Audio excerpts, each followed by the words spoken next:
सिंदूर लगाने का बड़ा ही सुंदर नियम बताया गया।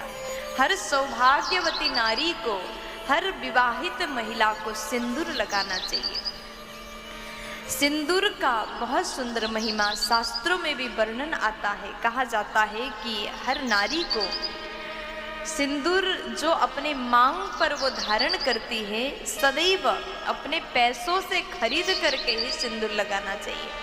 अगर आप अपने पति के पैसों से खरीदते हैं, पति आपके लिए सिंदूर खरीद करके लाते हैं, तो ये अति शुभ माना गया। और नारियों को चाहिए कभी भी किसी दूसरे का सिंदूर यूज ना करे। कोई दूसरी नारी अपने मांग में जो सिंदूर भरती है उस डिब्बे से लेकर के सिंदूर ना लगाएं।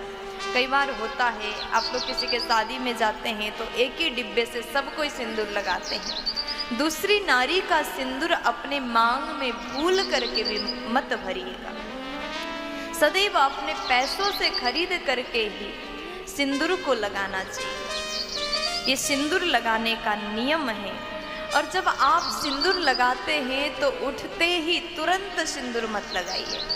जब आप सोकर के उठते हैं, स्नान करते हैं, स्नान करने के बाद ही अपने मांग में सिंदूर भरना चाहिए। बिना नहाए कभी भी सिंदूर नहीं लगाना चाहिए।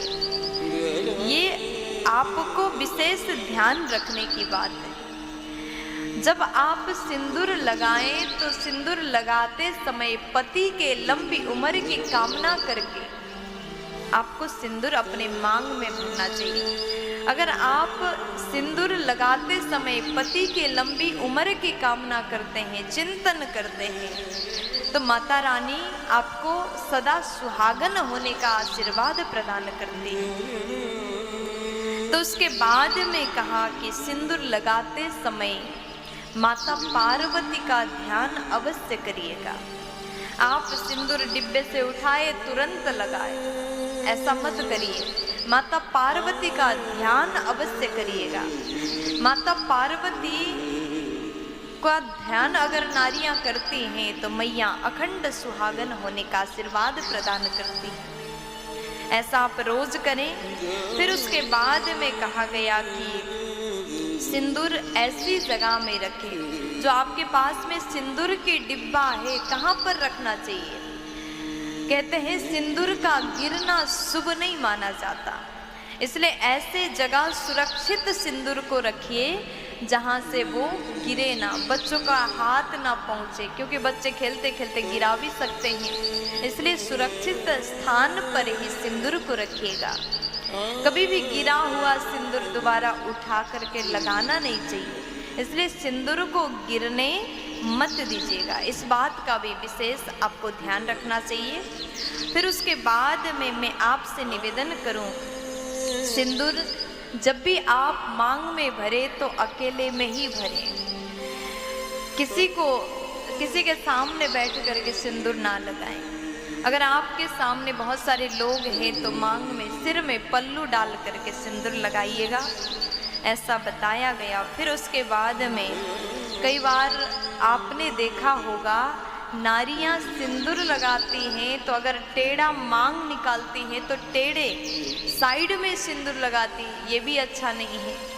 सदैव नारी को अगर सिंदूर लगाती हैं तो सीधा मांग निकाल करके ही सिंदूर को धारण करना चाहिए। फिर उसके बाद में सिंदूर के डिब्बे में ये चीज अवश्य मिलाइएगा।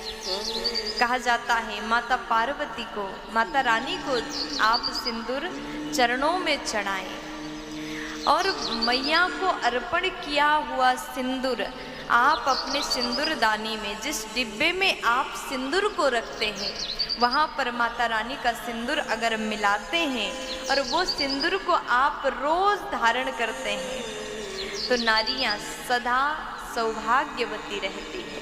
इसलिए ये काम अवश्य करिएगा।